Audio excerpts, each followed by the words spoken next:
coming now and one with the world. I can't lose this feeling I get. My heart's in the right place, and so is my soul, yeah. I won't take no excuses for it. I want it, love it, need it, live it. I feel like something's missing when I do not have it. I feel it in my bones, gotta find my space. These emotions on my face, taking a toll, I gotta pay it forward. I'll give it all that I can. No matter what, I won't let up. It's in my soul, it's in my blood, and I won't take no for an answer. If it don't hurt me, it makes me stronger. Yeah, no what, I won't let up. It's in my soul, it's in my blood, and I won't take it no more. I won't be there.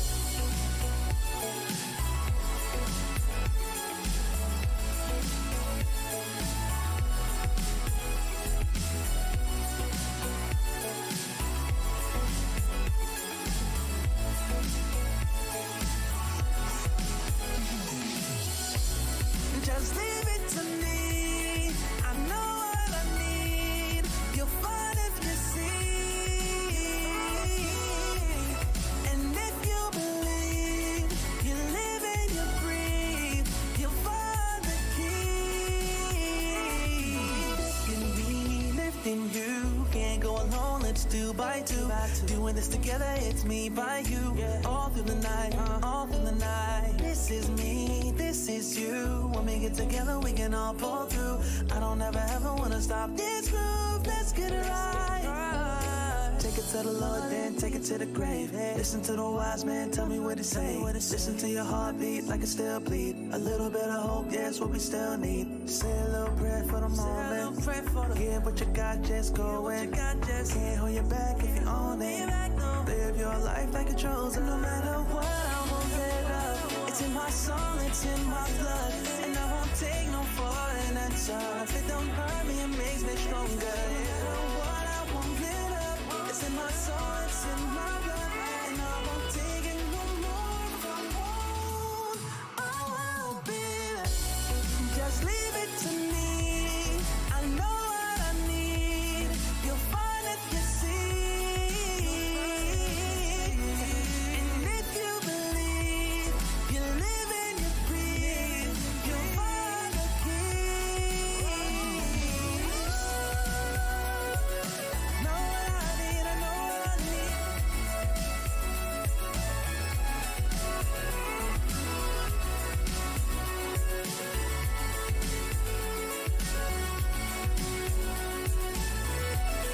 You find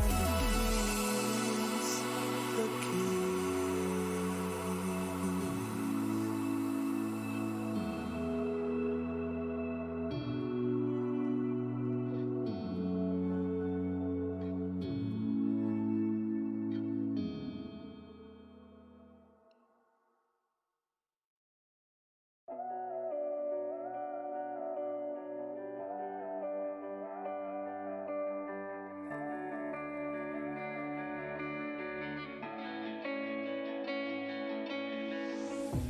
Chasing love in an empty bar.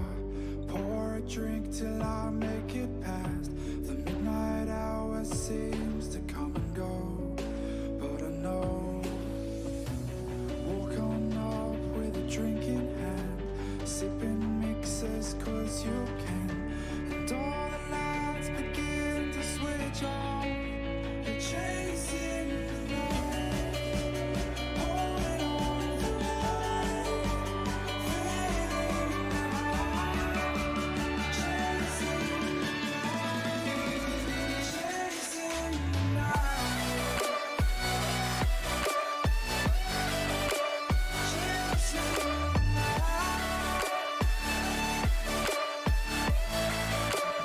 chasing the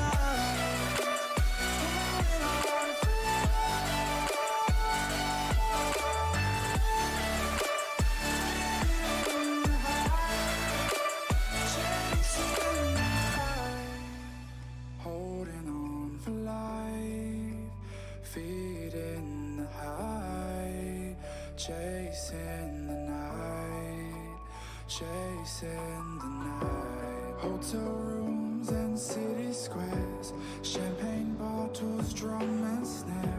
The sights and cities seem to fall away when you stay.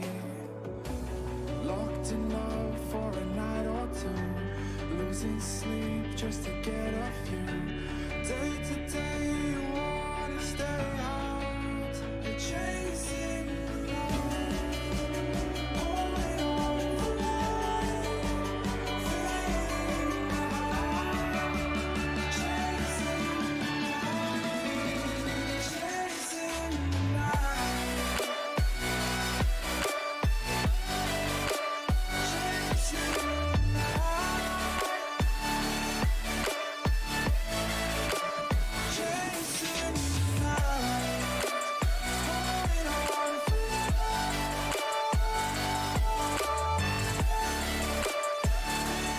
feeling the high.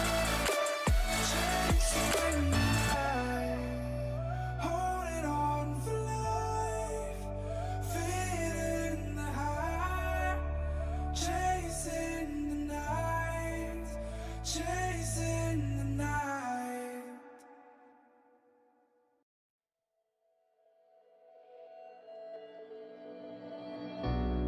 We're living for the moment now, we're one with the world. I can't lose this feeling I get. My heart's in the right place, and so is my soul, yeah. I won't take no excuses for it. I want it, love it, need it, live it. I feel like something's missing when I do not have it. I feel it in my bones, gotta find my space. These emotions on my face, taking a toll, I gotta pay it forward. I'll give it all that I can. No matter what, I won't let up. It's in my soul, it's in my blood, and I won't take no for an answer. If it don't hurt me, it makes me stronger. Yeah, what I won't let up.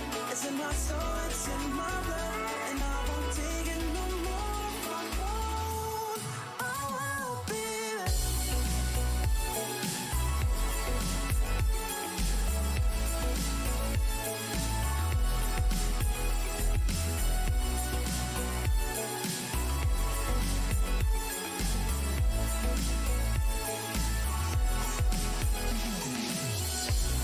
Just leave it to me.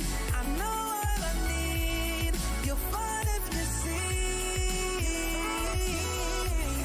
And if you believe, you live and you breathe, you'll find the key.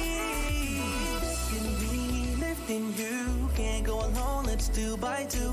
Doing this together, it's me by you. All through the night, all through the night. This is me, this is you. When we get together, we can all pull through. I don't ever wanna stop this groove. Let's get it right. Take it to the Lord, then take it to the grave. Listen to the wise man, tell me what to say. Listen to your heartbeat like it still bleed. A little bit of hope, yeah, it's what we still need. Say a little prayer for the moment. Give what you got, just go in. Can't hold you back if you own it. Live your life like you're chosen. No matter what, I won't let up. It's in my soul, it's in my blood, and I won't take no for an answer. If it don't hurt me, it makes me stronger. Yeah, what I won't let up. It's in my soul, it's in my blood, and I won't take it no more. Oh, baby, just leave it to me. I know what I need. You'll find if you see. And if you believe, you live and you breathe, you'll find the key.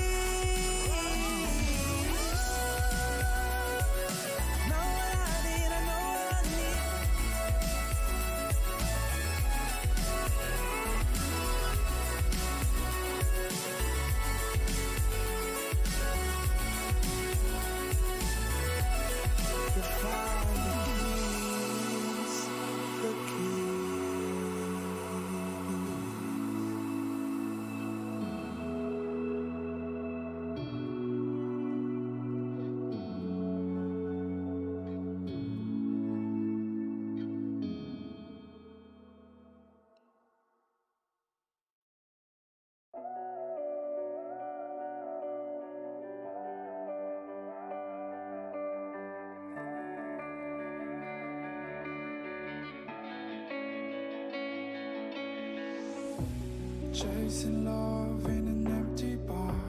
Pour a drink till I make it past. The midnight hour seems to come and go, but I know. Walk on up with a drink in hand, sipping mixers cause you can. And all the lights begin to switch off. You're chasing love, pouring on the light.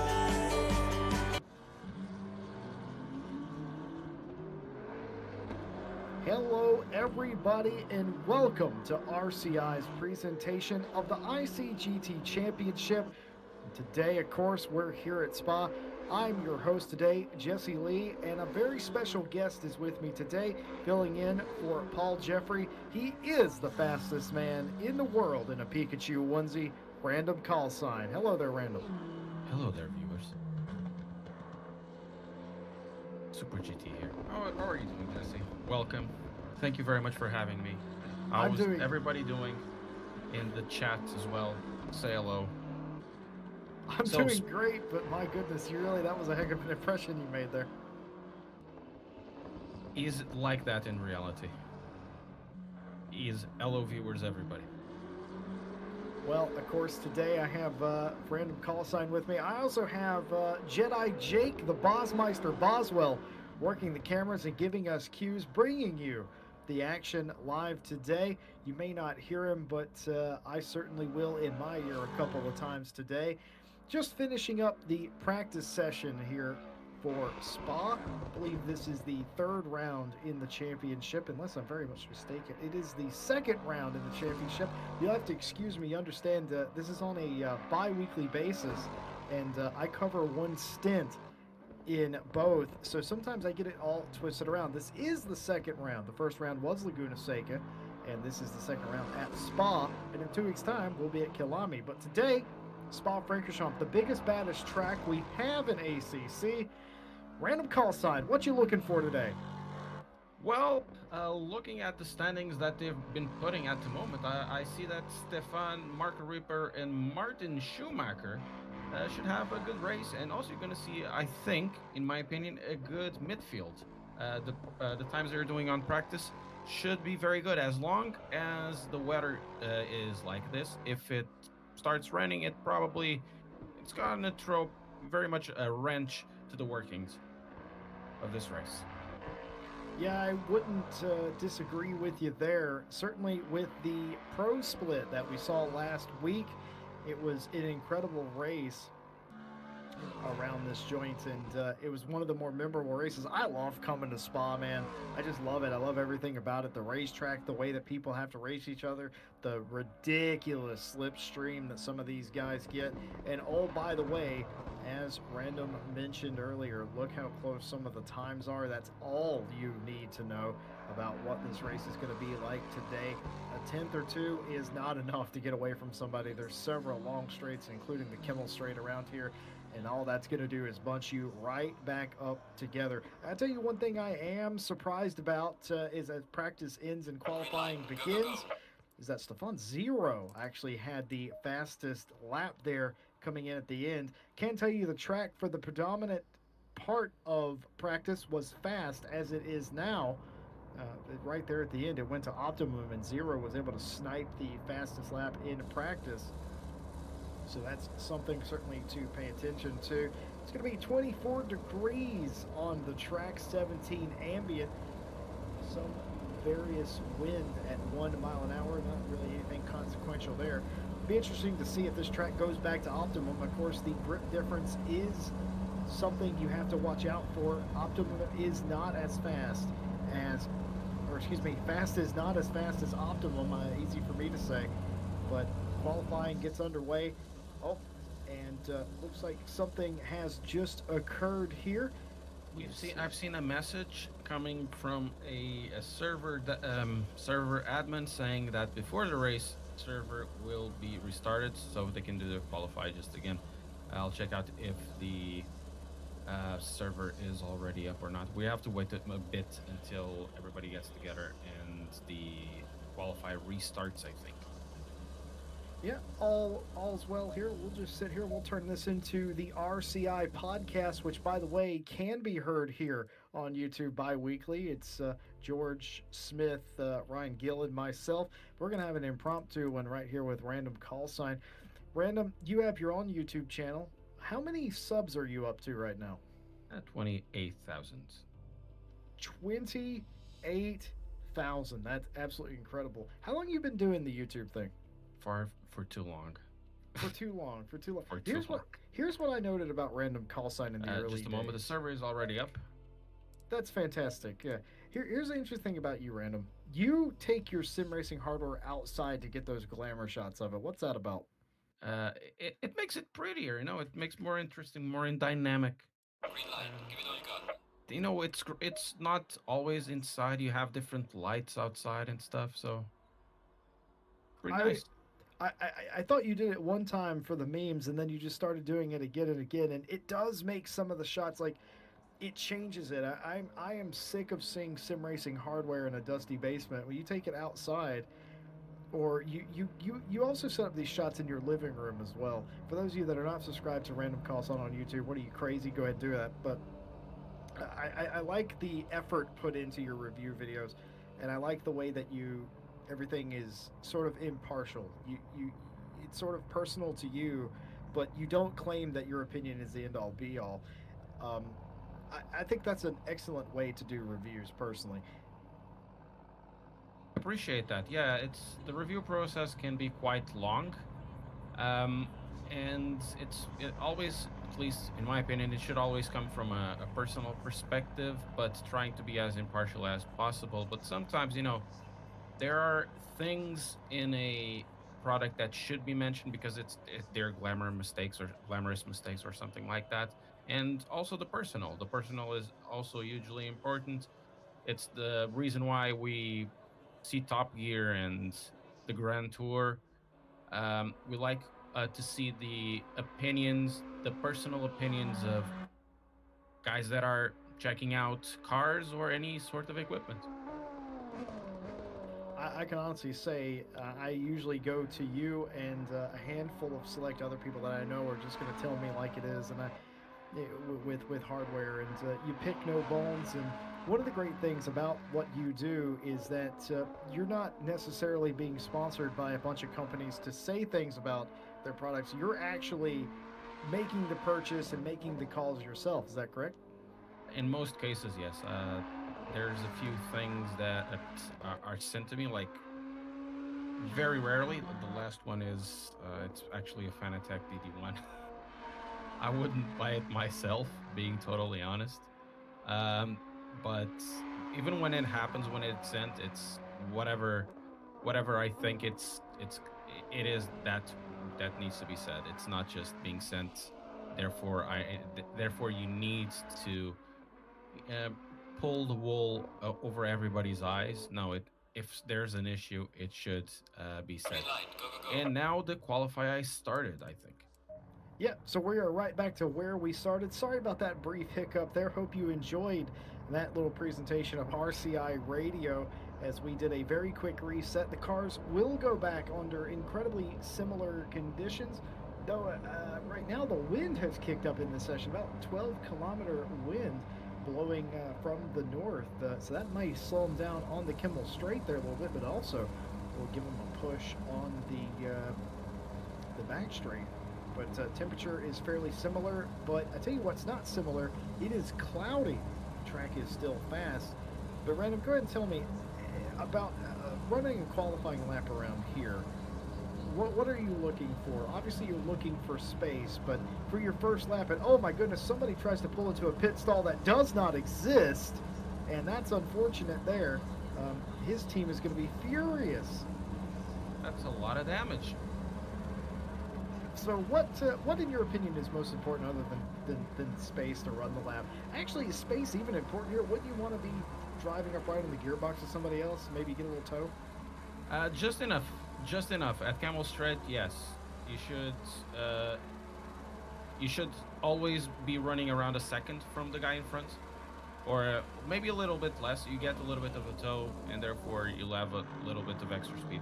The Camel Straight and from Paul Frere until the chicane, that big straight, you do have the advantage of the toe. So if you can, might as well use it. Yeah, I think that's absolutely true. I've never, at places like this, I've never felt too bad if I ran a single lap and I was several tenths off the pace. I'm usually more than that, but that's beside the point. I never really felt too bad because I assumed those guys up at the front probably had a toe, probably had a little bit of help, and why wouldn't you seek that out? Certainly an option that you have around this joint. Qualifying just underway here for the second round of the ICGT Championship in RCI.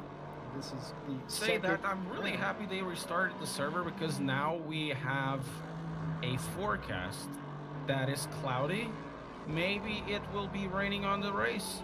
You know, let's give them a curveball. Let's see them spin around. That is random call sign the sadist coming out there. Absolutely. He wants a little bit of rain. If it is a bit of rain, not too much. I'm not talking about like storm conditions, but even so, if it is storm conditions, come on, pretty nice. Just a bit of rain to give a little more tactics to the race, you know. Make it a little more spicy. We want spice. You wanna emerald it up a little bit, you know. Bam, spice it up a bit. I can tell you one of my favorite races that we ever had here was in a torrential downpour and a thunderstorm. It just, folks, whenever it rains on a racetrack, not saying that it is going to today, but I'm just saying that if it were to rain, that is the big equalizer. That is, we certainly saw that. Random, you and I saw that in a championship that we covered last year. Oh, at Misano. Well, yeah, we saw that. We saw that with several drivers, some of which race here in RCI. Wolf Matushka, anytime it rained, it was the great equalizer. And absolutely, that's why I like the rain. And I'm not a sadist by any stretch, but I love when a driver is challenged beyond. You know, you can run a million laps in the dry, but what happens when it gets wet or foggy, for that matter? Exactly. And in the case of some cars, there's almost a meta BOP in this game.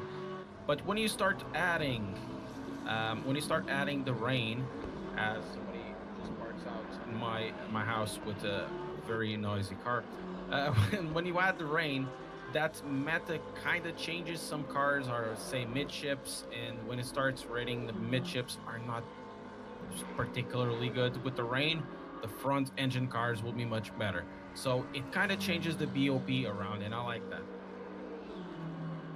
What I think either way, what we're going to get today is going to be a really good race. We'll know a little bit more about how qualifying shakes out. We'll know a little bit more about how the race is going to end up. I imagine a lot of the top runners are going to, in the championship so far, will continue to be that way, but there's a couple of guys that I'm going to be paying attention to. For instance, Schumacher, I think he needs a really good day here to get himself back into the championship. Last week, if you weren't with us, again, what's wrong with you? Go ahead and subscribe to RCI here on YouTube and click like. Never miss out on a race, because they're always just ridiculous. There's always some kind of soap opera style twist at the end, and if you did not see what happened to Schumacher at the first race in the championship at Laguna Seca, he was chasing down Ripper and a couple others, and it all went pear-shaped for him. He absolutely feels bad, man, and today he needs a big pick-me-up. He needs an absolute pick-me-up to get him back in this thing. We'll see the standings a little bit later, but as for now, 9.5 minutes here left in qualifying. A few cars making most cars will be making their way around the first lap. Going to be interesting to see if they duck down pit road. I imagine they might reset the pit road and prepare themselves for a second lap. That is the typical MO. But right now it is Stefan Zero, and now it isn't. It is Marco Ripper who has taken the fastest lap in practice. Zero was able to Vettel Ripper off the pole position for that particular session. But as you can see here, the track is now optimum. It is game on.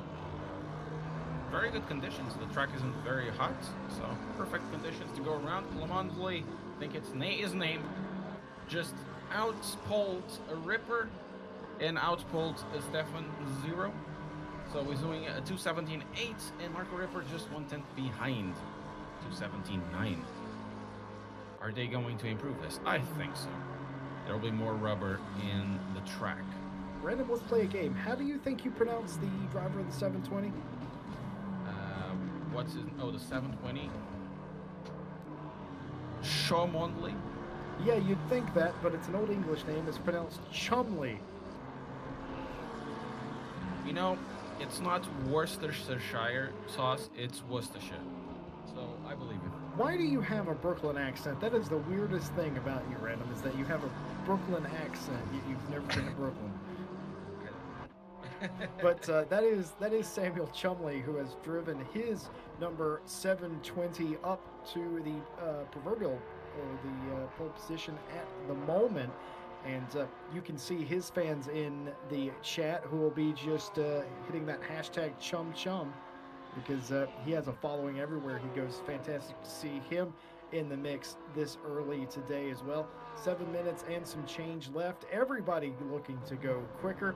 I can't say a 17.8 is quick or as quick as we saw them go in practice. Of course, practice and qualifying, two different things. And many Your cars ready to eyes, go. I'll say your eyes should be on Ripper now. He's taking 3/10 of a second out of his lap. And he's coming to the chicane, going into the first corner of the chicane. Very clean. He gets some time even on the chicane. Clean on the second corner of the chicane. Gets out. And he's going to take almost 5/10 of a second into a 2:17.5. Take that, Chumley. Yeah, that was a fantastic lap by him. I wonder if he'll maybe try to go for another one or very quickly reset and try to just go out there and have a safety bullet in the gun. He's still going around now. He is not slowed down. But Martin Schumacher, who has surprised me because I didn't even see him on the timesheet, he has went to number one, 17.41 for Martin Schumacher. We're talking about his bad luck that he had going ahead and trying to set on the provisional pole here early. That's exactly what he needs to crawl his way back into this championship. I have nothing else to say. That's impressive. Can we see a 2:16? That would be amazing. He's still taking a 10th out. Everybody is taking a 10th out, but they'll need a little more. The track is just perfect to get to 2:16s. Keep in mind, this is silver. This is not Pro Cup, folks. This is silver. These are the guys that, based on their qualifying speeds, were deemed to not be alien pace. But they're coming out here and they are throwing it down with some really quick laps. Randoms over there talking about silvers running 16s, and why not? It just shows you the strength of the field of the competition we have in all 4 to 5 splits that we have. And for us to be talking about 16s and silver, that's incredible. So the two top guys are, if I'm not mistaken, BMWs. Yes, they are. So the BMWs are very much meta in here at the moment. Yeah, the BMWs, they seem to have been given a little something, and it certainly has worked out. I can tell you last week, or 2 weeks ago, I should say, at Laguna Seca, it was strange to see big BMWs up near the front at Laguna Seca, a track that you typically wouldn't characterize as a track that they'd be very good at, but they were able to keep pace with the Porsches and the Ferraris and do really well. And we're seeing the same thing here today. We're seeing the Porsches and the Ferraris and the BMWs up front. And then, of course, there's Chumley's McLaren that's up there as well. He's going to be coming back across the line. He's going to get held up there a little bit into the chicane. We're going to see if that affects his time as he's going to come across the line. Does he improve? He did improve. Oh, no, he didn't. But Martin Schumacher did. He did a 2:17.1. Almost on the 2:16s. That would be amazing to see 2:16 here. Well, there's still 4 minutes left to go, and this could absolutely happen at this point. I was kind of snickering when you said that there is a potential for a 16, but man, my opinion has changed in the last 3 seconds because it's absolutely possible now. You're absolutely right. That's what I get for that's what I get for not trusting Random Call Sign. He knows what he's talking about, and the potential of that 16 is still out there. I can tell you, Ripper, who was up several tenths on a previous lap, lost all of that time, and so was the plight of Chumley as well. Eric Ingman has jumped all the way up to third position right now. That's a 17.7 is good enough for third. That pushes Chum down to fourth. And where in the world did Michael Wagner go? He was well up inside the top 5. He's now all the way down to 7th. That's showing you what the pace is like right now. And poor old Stefan Zero, who held the provisional pole very early in this session, is down in 9th place. But he's The taking Gauntlets- almost a second out, and he's very close to the chicane now. He's coming around the corner. He's Yes, just doing indeed. blanchiment going to the chicane, and he's taking a 9/10 of a second. So if he gets that time back, he'll be second position. There's no way, right? There's no way he's going to take out a full second, and he goes a full second random. Can he do it? He's going 1 full second. Absolutely. 2:17.0. He did it with the Lexus. I have a feeling these gentlemen are teasing us at this point. 17.06 is good enough for the provisional pole. 2 minutes left in qualifying. Here at RCI, you get more action in qualifying than most other races you watch, and that's just how it is. And ACC putting on a show today. And look at all of the different manufacturers inside the top 10. Can't tell me there's no brand parity here today. One thing that I'm impressed is that from third position up until, let's say, 8th, 9th position, there's only half a second going, which means we're going to have a party when the race starts. Yeah, I think it's absolutely true. It's going to be a pretty crazy race. Well, we're looking at Michael Wagner now because he's up several tenths on his time. This could be a dramatic improvement. He actually just got dropped all the way down to 10th place. That's not where Wagner wants to be. He stands to get some of that time back as he's going to come across the line. How far up does he get? He gets 4th. Still a very good lap. Remember that a 2:17.5 was the pole just a few minutes ago. He's absolutely right. We went down an entire half of a second. These are really quick laps these guys are putting in. Again, I can't stress this enough. This is RCI's presentation of the ICGT Championship, the Silver Split. This isn't pro, and we're getting dangerously close to alien level. I'm sure some of these drivers have antennas under their helmet. It would certainly appear to be, as there are a couple of cars down in the grid that are going slightly faster. One of which that isn't is Mr. Mark Whitford. And he's going to go ahead and pull over. He saw what I saw on the timesheet and said, it's not worth it. Top 10 spot probably for the number 86 anyway. So we go back to Michael Wagner here, who is tracking his time that he just said.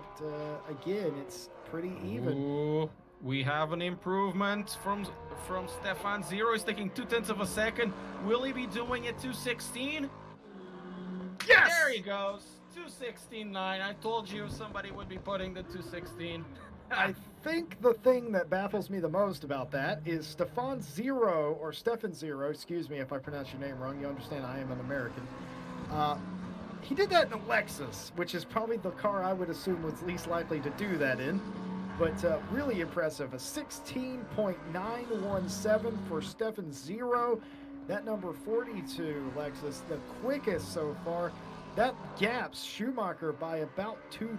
And that's exactly what he wanted to see. But again, 0.2, you're not going to get away from him in the race, I don't think.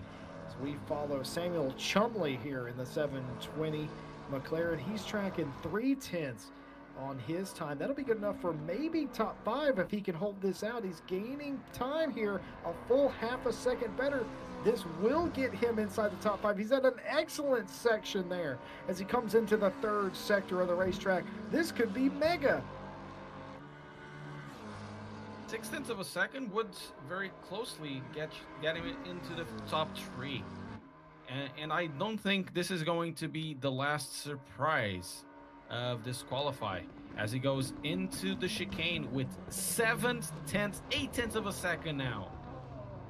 at this rate, is going to get the pole. Can he do it? Crosses the line, 2:17.1. Close enough, he gets him second. But Marco Ripper is the next one. He's on the big straight just before Blanchimont. And he's taking 6/10 out at this pace. Pole is his, or very close to pole. He's probably going to displace Samuel Chimondley. I gotta tell you, if Marco Ripper keeps this up, he might as well trade his BMW in for a steam engine, because he's coming down the line with a whole head of steam. He gains a little bit in the chicane, and by a little bit, I mean several tenths. He gained quite a bit. He's actually going to lose a bit coming out of the chicane, but how much does he get? Marco Ripper to second. 2:69. But you'll be saying 9, 9, 9. I couldn't do it. Very close to pole. Very, very close. That is the difference between first and second. Nobody else currently setting a lap. Stefan Zero is your pole sitter for a 2:16.91. Marco Ripper second at a 16.97.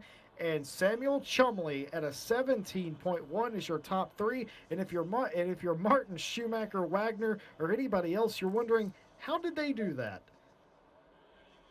Well, I have no idea, but it certainly it will be with training, and I know I'm being very Captain Obvious here. Well, but the first 4, 2/10 of a second separate them, and then from the 5th position up until 8th position, it's only 5/10. Actually, 1/10 of seconds. So we're going to have very good races, I think. Yeah, I don't think we're going to have much of a choice. The top 12 are all within a second of each other. I would consider that, typically speaking, that's what I would consider striking distance. And what about that brand parity up there in that top 10? Lexus, BMW, McLaren, Porsche, Audi, Ferrari. That's and even Aston Martin and Honda, actually, now that I just looked at the back end of the top 10. That's going to be fantastic to see those guys. And not all hope is lost if you're outside the top 10 here. We've seen some strategy heroes, I should say, already in this series between this and Pro Split, the ones that I cover. So it's not all doom and gloom if you are outside the top 10. Just waiting for qualifying to flip over to the start of the race. They will be under starters orders, and this is your lineup of what you can expect from the 24 or so cars in the race. And now, what a better time to look at your current standings after the one round at Laguna Seca 2 weeks ago. Of course, Marco Ripper won that race going away. He had his challenges, but it didn't really matter. He took the pole and the win at Laguna Seca in his number 35 BMW. Michael Wagner settled for second in his Porsche. Stefan Zero took his Lexus to third. A fantastic race by him, and so could be said for Wolfsberger in his Honda for the fourth position, I should say. Martin Ulrich rounded out the top 5 in his Lexus as well. Of course, Daniel Wright and Chumley 6th and 7th respectively. Mendez had a quiet race, but a nice race to take 8th to start off the Cup. Ward in 9th and Fan in 10th. We didn't really talk about those guys a lot 2 weeks ago, but they absolutely got it done. Of course, Mark Whitford would settle for 11th place. Mollier 12th. DeLoe 13th. Rebes in 14th. Vidica 15th. Pimlott is 16th. DeBon, Rofel, Curran, Kinsler, Wright, Richter, Soretti. And the list absolutely goes on. What I'm focusing on, one thing I am focusing on here is the points difference. You see the points totals as they flash on your screen. Shows you the difference between first and second, third, etc., and so forth. Very important to note that it's not a point per position here. It's several points per position. But it's absolutely fantastic. Anything can happen here today, and that's why we run the races. One thing that you may have noticed is that Schumacher is down in 23rd in points. Again, he was the one that had the struggle after battling for the lead early in that race at Laguna Seca. He is absolutely, Random, going to be looking to make the best out of a bad situation today. See how this is going to be. We have to remember that today's race, it requires a pit stop. It's the rules for this race, or for this championship rather. You don't need to change tires, but you have to put 1 liter of fuel. That's basically it. So everybody can just go there and do a small splash and dash. I don't know. I don't have any favorites for today. Maybe, let's say Marco Ripper. If I have to put it out, let's say Marco Ripper is going to win, at least for me. How about you? Are you going ahead and picking Marco Ripper to win this race? Did you really just do that? Yeah. Well, I am going to I like his name, you know? Well, I've been liking the amazing sim racing names like Billy Octane and stuff. And McDude, I also very much like McDude, and I like Ripper's name, so I'll pick him for a win. Well, I think that's absolutely fine and dandy, but I'm going to go with the underdog of the day. Again, I talked about him a second ago. He is on the back foot. He needs the best possible day, and why not him? Martin Schumacher in the number 32 BMW is going to win the race today. Either that or I'm going to curse him and he's going to crash immediately. Hopefully the first thing I said. So it's either a BMW or a BMW today. I noticed that, yes. It is a bit like that, yes. That's where we at, right? There's no other brand here today. I've just been told in my head, Jedi Jake the Bosmeister, Boswell, has just told me he is going for, who was that again?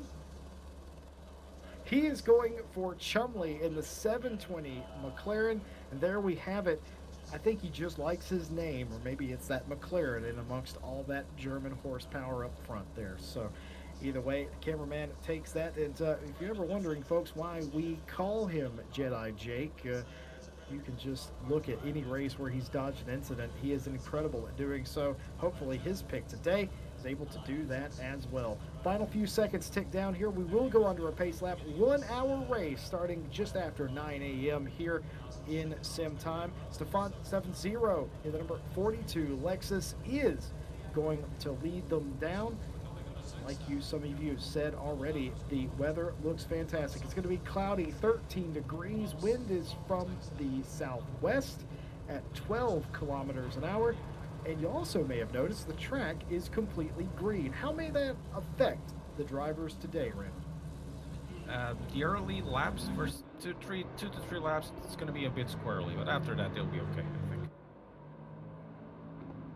And I'm sad because it's not raining. This is not Spa without rain. Yeah, it's a bit like going to Britain and being sunny. Been like that the last couple of weeks, man. It's a bit like that, yeah. Well, and one other thing I will mention while Random brought that up, we talked about it in pre-race, but if you can hear a roaring noise in my background, that's my air conditioning unit. It's really hot here in the United States, and I just refuse to turn that off on the grounds that I don't want to bake myself. So if you hear that at all, I do desperately apologize, but you know, when the mercury goes up, the AC comes on. 1 hour of racing ready to go here. And one thing that I'm going to be looking at early is not only missing the accident, the ever-present worry of an accident going up Eau Rouge, but also the subsequent incidents that occur in the second sector of the track whenever people sort of hit the technical section and all of a sudden your car's not as good anymore because your car's good in a straight line or in a sweeping corner and maybe not so much in hairpin. These are all things that I look out for. And even more interestingly, statistically, I find that most people crash into the chicane at the end of the first lap, Brandon. Statistically? Yeah. Really? I certainly feel like here in these races with the more quick boys as they're called, I feel like that's where they tend to wreck actually. That makes sense. Or at the end of Camel Straight at Lucombe, because you want to go for a dive bomb. It's always a dive bomb, isn't it? Happens in pro racing, it should happen in sim racing as well. Yeah, that is where most of the incidents do typically occur. Not saying they don't occur other places. Certainly, if you do get into a crash in Eau Rouge, it all goes a bit wrong for everybody behind there, because it goes from a little bit of a tap or a little bit of losing control to the entire track being blocked. So that is something you certainly want to avoid. And if you're in the middle of this pack or in the back of this pack, you might as well pray to whatever deity you have, because that's really the only sort of chance you have is divine intervention if the track's blocked in front of you. When they start spinning, they start crashing. There's not one without the other, at least in the beginning stages. If you spin alone, it's fine, but when they start spinning around in a group, it's going to be chaotic, a wreck, a mess. Yes, indeed. Long pace lap we've got going on around here. And the thing for me is that green track. I'm pretty sure all these guys all week practiced for this race, probably not on a green track. So the fact that it's starting off green, I'm going to be paying attention to how the cars handle in those cases, because I can't say for sure that any of these guys have done practice in these conditions or know what their car handles like in green conditions. Anybody I've ever talked to in regards to ACC or just, you know, sports car racing in general is, why would you? Because that sucks. The cars handle the worst there, so why would you? So this will be a learning experience for us and them, I suspect, as they go 2 by 2, ready to get this thing underway, as they're actually 3 wide already in the back there. Can't quite do that yet, lads. They're side by side now on the chicane, going to win very soon. Just a few more corners to go after La Source. And there they are. What a beautiful group. I especially like that Lexus. That Lexus is so pretty. I like the look. The Lexus and the BMW starting off here in the first row. Of course, the start-finish line is after the turn 1 hairpin. We do use the GT starting line instead of the F1 starting line, which, by the way, the GT starting line is the superior starting line. Go ahead and at me if you disagree. I don't care. It is true. This is the one true starting line. Random, take it away. 70 kilometers an hour as they go into the start line. Very, very close. Just a few meters ahead. And then they have Eau Rouge and Radillon to go side by side. And there they go! Side by side, everybody. At least there's nothing going wrong here. They seem to be super tidy going up the hill. And no drama, at least on the front stretch. There's just a few off tracks, but nothing too dramatic. In this case, Stefan Zero is close to Marco Ripper. They're going to side by side as they are with Samuel and Martin.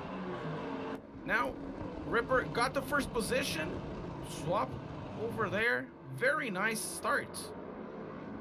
I can't believe that absolutely happened. Ripper using the power in the BMW to get around the number 42 Lexus, but the 42 Lexus seems to have a little better grip into the corners and accelerating out of them. How will this affect him in the upcoming corners? I don't exactly know. Ripper is going to try everything that he can to try and get a little bit of a gap so he doesn't fall back into the clutches of Zero, but that is a one-on-one battle. Behind them, Chumley leading a train of 5, 6, 7 cars behind him as he is attempting to, actually I think Chumley has just been passed by Schumacher, and has indeed. Schumacher has now been promoted up to 3rd place. Chumley will fall down a spot, so that's going to be Schumacher leading that train of about 7 cars around, and this is exactly what I'm talking about up front. Look how much Zero gains on Ripper's BMW out of the corner. I think that is literally just the difference of the cars. Every driver using every little bit of track that they can possibly muster. And look at this, Zero right on the back bumper of Ripper. Now time to test your theory about the chicane being the perfect place for a crash. Hopefully we're not going to see close to that, but as they do Blanchement, it certainly seems very spicy up there. Ripper just has a few meters of a couple of cars, and I don't think Zero is going to do anything about it. And behind kind of seems clear, at least on the top 10. Following from the cameras, no dramas whatsoever. This is probably the cleanest start that I've seen in Spa thus far. Pretty darn clean start. I am absolutely amazed. There's one car that's already ducked down pit road. That's going to be Word. Word has come down pit road. I assume that is his strategy. Of course, there is no pit window here in the ICGT Championship. You can pit whenever you want. And we've certainly saw some drivers 2 weeks ago who pitted very early indeed and nearly got on the podium, absolutely guaranteed themselves a top 5. And it's also a good thing too, Random, because if you pit this early, you're taking yourself out of the kerfuffle behind you, and you're not going to be slowed down by anybody. That is, the true Spy is very large as a track, very lengthy, 7 kilometers of a track. So if you want to do that, it's certainly a good tactic. You do have the issue, of course, of having the tires doubly cold in the beginning and cold in the end, but cold in the end of the pit, of course. But over the course of the whole race, it shouldn't be too bad. But as long as you have your fuel calcs already done, it's a tactic as good as any other one.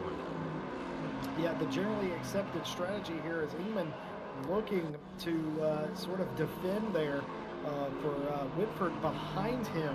Whitford thought about taking a look down the inside, thinks better of it. He's still thinking about it. Look at him lean that car out into the mirrors of the car in front. Oh, actually, he's going to get all of the curb there. He's still looking for a way to get by Ingman.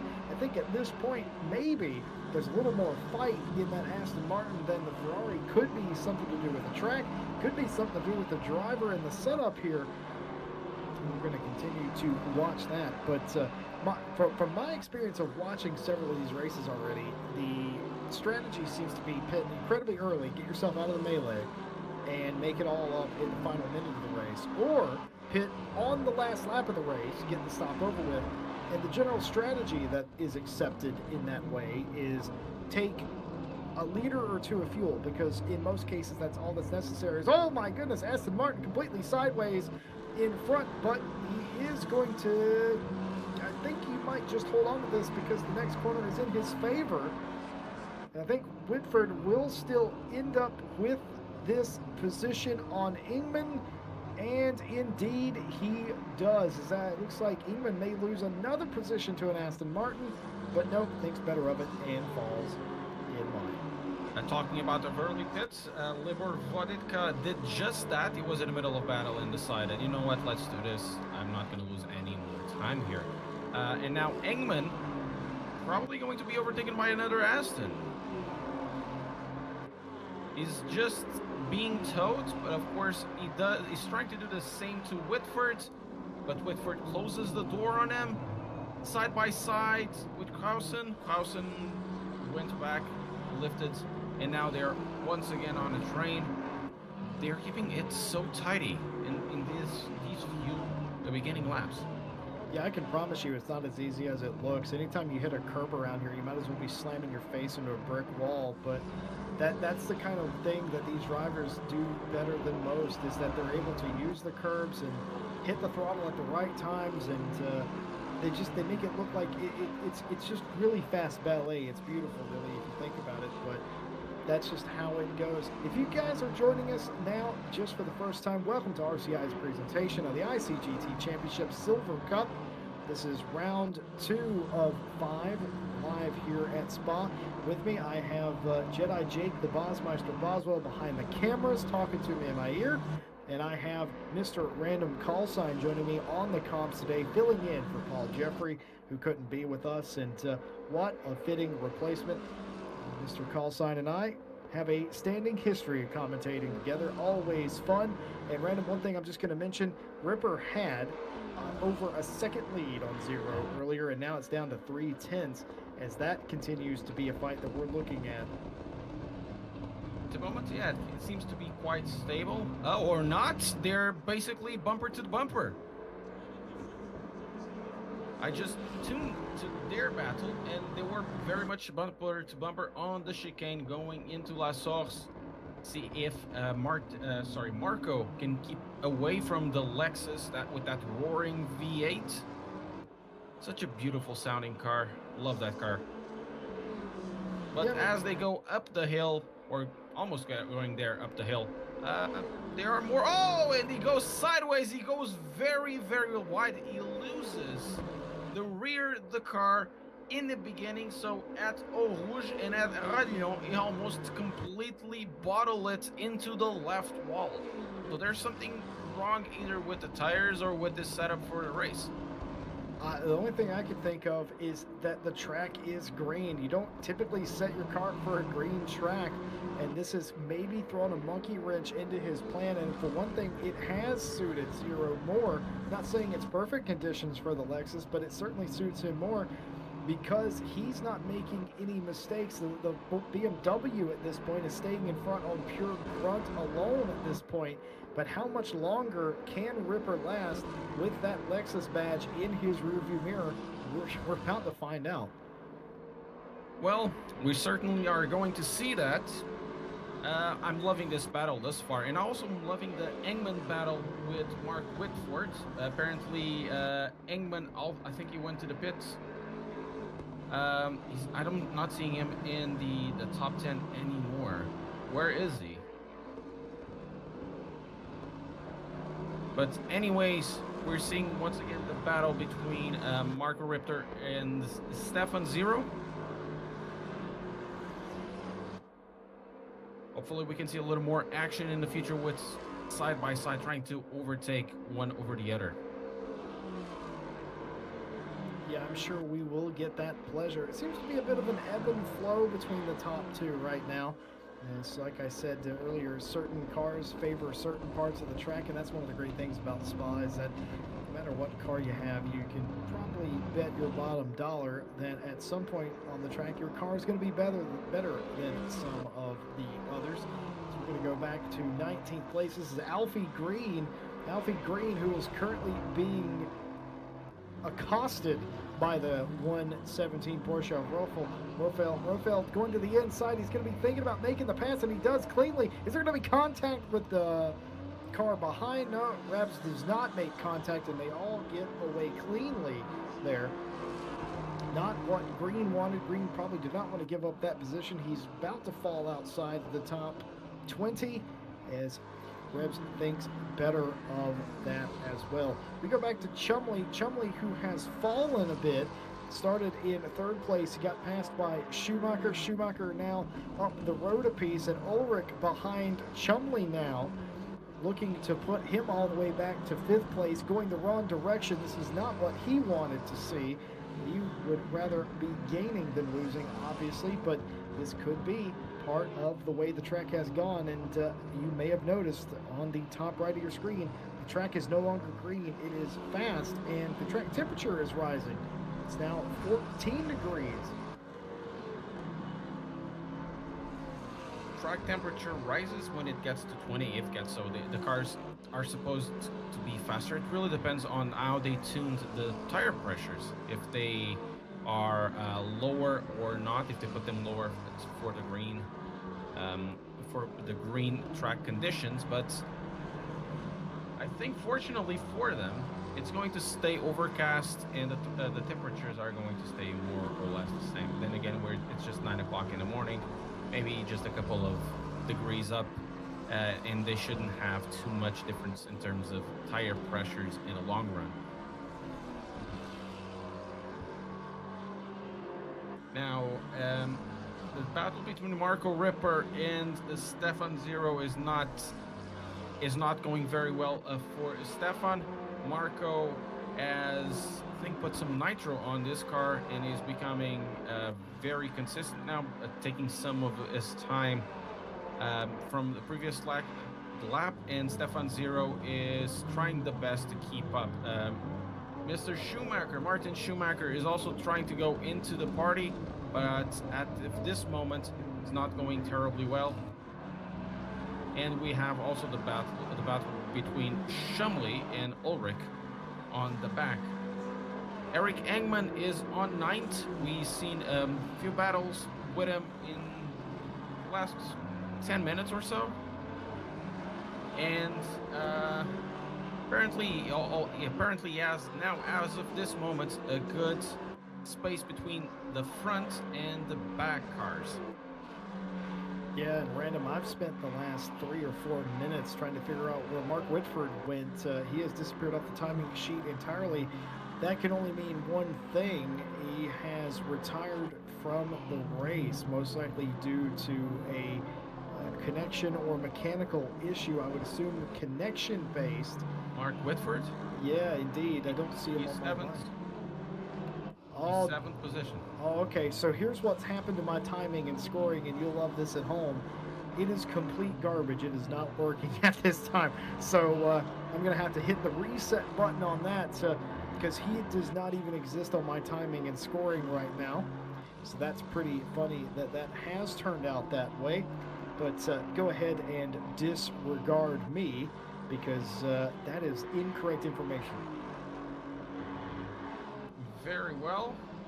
Now the gap between Marco Ripper and Stefan Zero is getting smaller now. I think Marco is losing a bit of his mojo for this race. He's 3 tenths down, and Stefan is 2 tenths up, which is pretty good for him, at least for what Stefan Zero is concerned.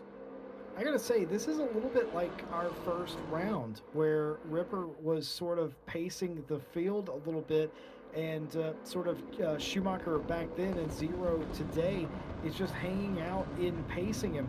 I almost wonder if Ripper has a little bit extra in the tank, and this is just him trying to save a little bit, because you never know at the end of an hour how much a little bit of tire is worth. So I wonder if maybe that's a little bit of gamesmanship, a little bit of racecraft. Racemanship? Yeah, racemanship. That is not a word now. I was desperately trying to shoot one that in there. Thanks for calling me out on that, Randall. No problem. Don't forget to check out the thesaurus as well. I don't know what that is. It's a type of things.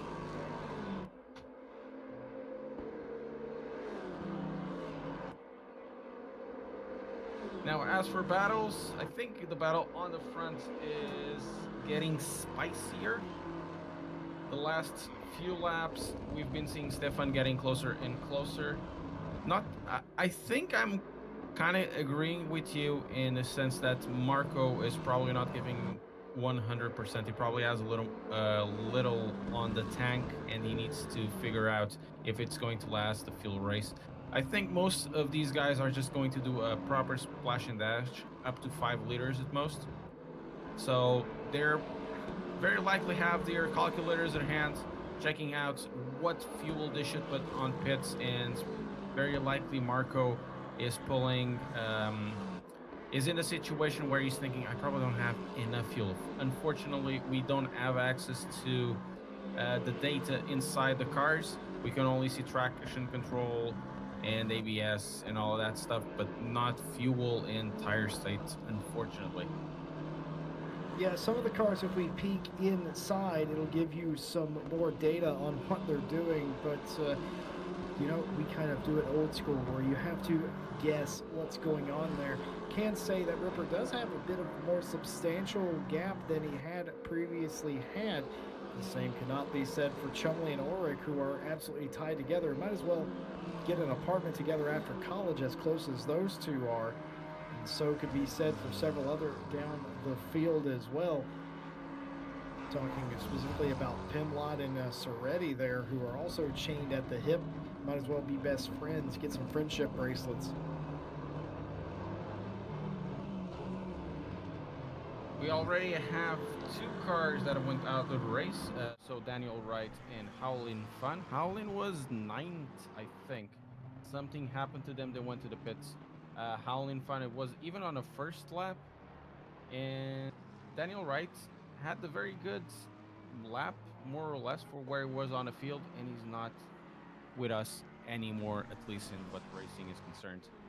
I can say that the number 46 Ferrari of Vadica, who was one of the very first to come in, as a matter of fact, I think came in at the end of the first lap, they are leading the charge of the guys that have pitted. This is by far the most I've seen pit in the 3 races I've done so far, I think a lot of these guys are getting the idea that if you pit extremely early, you give yourself a point or an advantage at the end of the race where you can avoid a lot of the calamity and potentially get some more positions out of it, basically by just not being in trouble.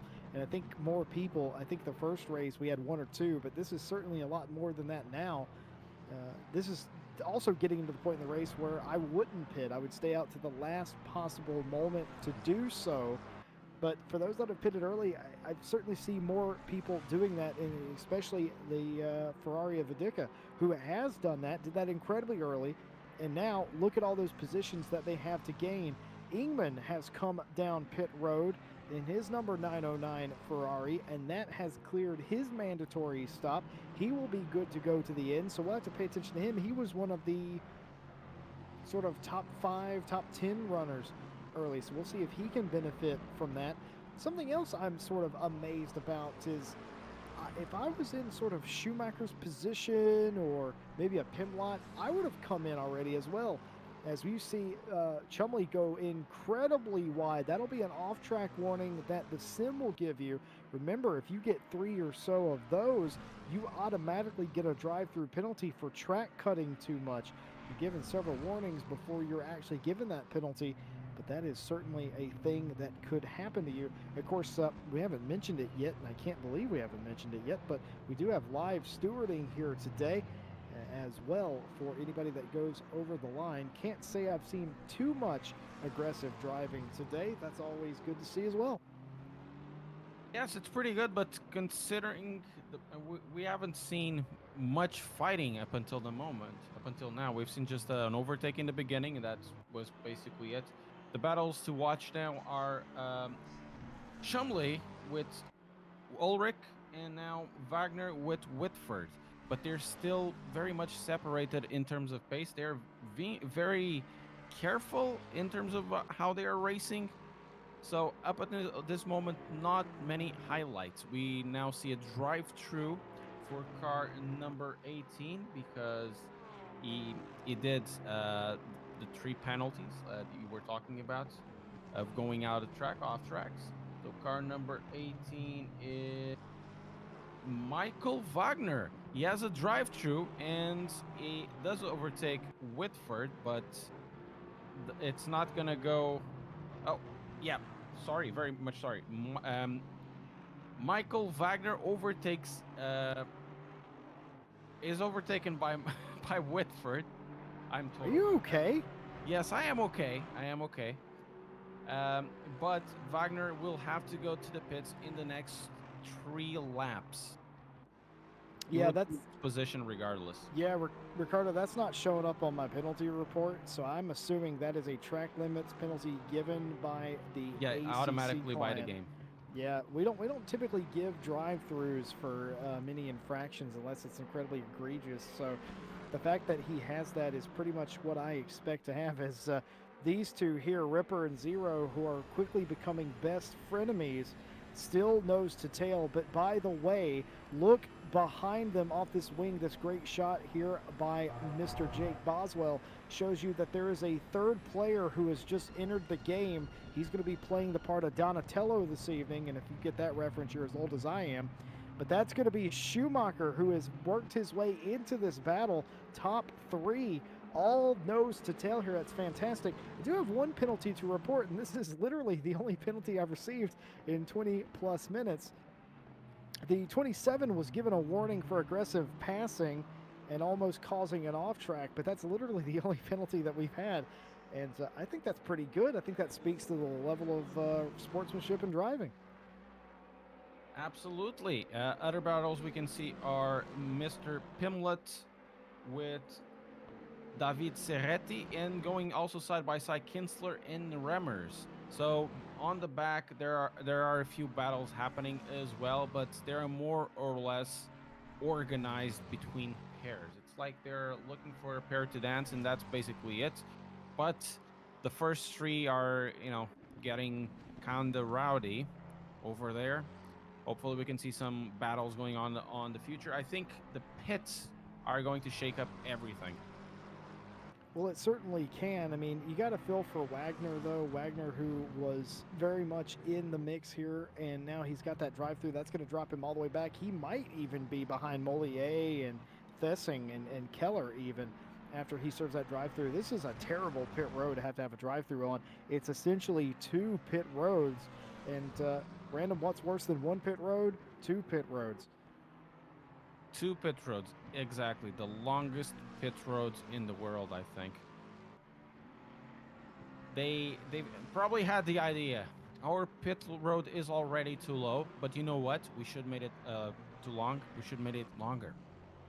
Yeah, I don't agree with that. 73 was just given a penalty, or excuse me, a warning for missing a braking zone and sort of moving somebody off their line. That was their warning for that. Not an actual penalty, but again, once you've received official warning, if you continue doing what you are doing, it is likely that you will be penalized at some point.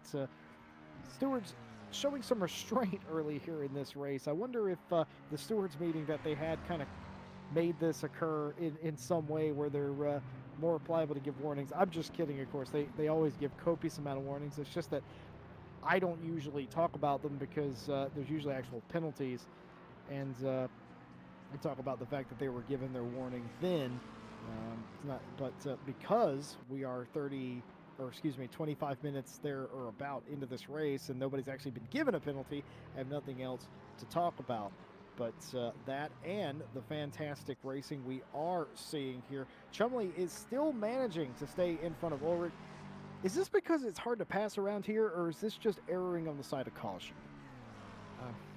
It's not particularly hard to overtake at Spa. It's just they're so equally paced, and they're having distance between them. So I'm not seeing them committing to a massive overtake. There's really not much they can do at the moment. They're just following the guy in front that has exactly the same pace as you have.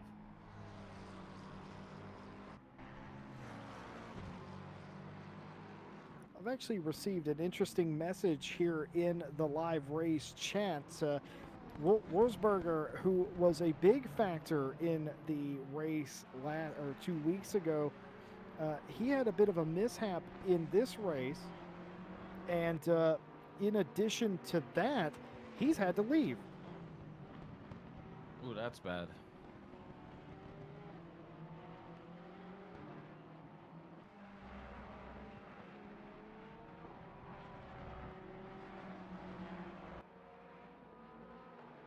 As we are following at the moment car number 11, Remmers behind him is Marconi, and he's following Kinsler.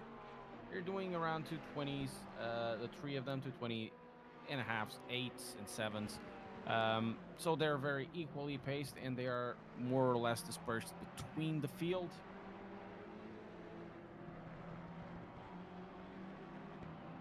In front, same story, Marco Ripper, Stefan Zero, and Schumacher. I kind of hope they were more aggressive this time. They should be more aggressive. There's 30 minutes to go, I know that, but they should be more aggressive. Show us some race. You always want them to be more aggressive, though. Yes. That's the thing about Random. Random wants somebody to get mad at somebody because that's good TV. And these guys, the problem with sim racers, and I cannot believe I'm about to say this, but the problem with sim racers, especially ones that compete in championship like this, they're just too darn well restrained. They don't send it. Just one time, Random wants you to see one of you send it. To be advised, nobody here at RCI wants to see you send anything. I don't want to crash. I just want aggressive, some aggressiveness, some pump in circumstance, Well, what about this for third or second place? I should say Zero's in a whole mess of trouble, and Schumacher's giving him a little boost into the corner. This could be all it could. This could end in tears, gentlemen. And all this has done is given Ripper a more than 1 second lead. Ripper is sitting up there like Emperor Palpatine, just saying, good, because this is exactly what he wants. It's not what Zero wants. Zero wants Schumacher to just let him be for a few moments and regain his composure. But did you see how close Schumacher got to the back of Zero? Yes, they were almost touching. Almost. I want to see it again. There should be another fight for position very soon with defending maneuvers and whatnot. But I also want to see Ripper getting closer to Stefan Zero. Ripper seems to be too comfortable in the front. Well, we saw Ripper have about this lead previously, and then it came all the way back down to a few tenths. So I wouldn't be too surprised if Zero, who has already gapped Schumacher a little bit, could get right back up there. And I don't know if this is Ripper's ultimate pace, or maybe if he's saving a little bit, or maybe just the Lexus is just that little bit more special around here. I don't know. We're going to have very soon back markers as Zero goes to the pit. Probably was thinking to himself, I'm losing too much time with this battle. So he goes to the pit. Now we have Marco with Schumacher, though Schumacher is too much on the back as of this moment. So a BMW battle for the top position. Engman goes to the pit. He is 24th at the moment. So he dropped quite a lot. Suardi also went to the pit. Daniel Wright is out. So the battles as of this moment are with Mark Whitford and Mark Whitford and Bas von Gausen. We're seeing that battle as of this moment. They are at Camel Straight. Very close. Van Gausen, can he try to go side by side into Lecombe? Not yet. He doesn't have quite the pace there. I think he didn't do very well. Radillon didn't get that pace that he needed. The momentum, but I don't think Whitford is liking this. He was being too comfortable in the last 3 to 4 laps, and now Van Gausen is giving him something to think about.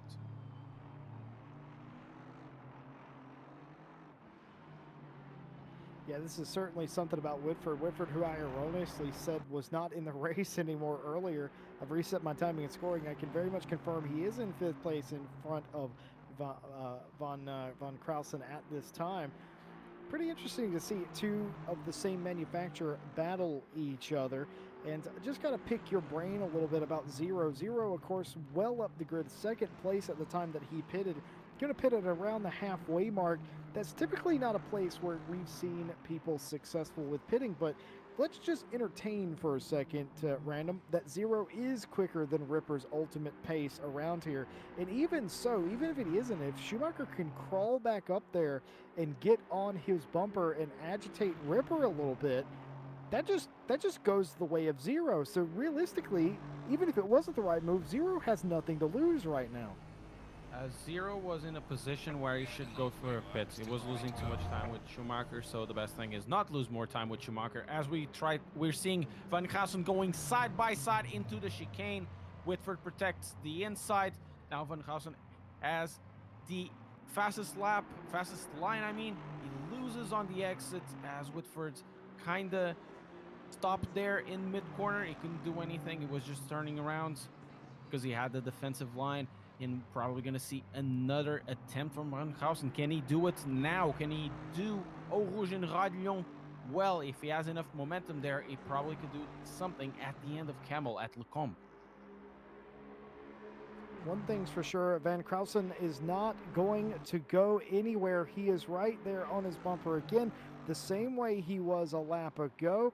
Can he make the move? I don't think he's going to be quite there, even with the toe, but I could be wrong. Again, look at him weaving about, feeling all the mirrors. He's not going to have a shot down here, but certainly they are very close, and I feel like Van Krausen has a little bit of pace over Whitford right now, but really Whitford's the one in the driver's seat. He has the position, so would you consider, based on what you just told me about Zero's pit, if you're Van Krausen, wouldn't you pit here as well? I think so.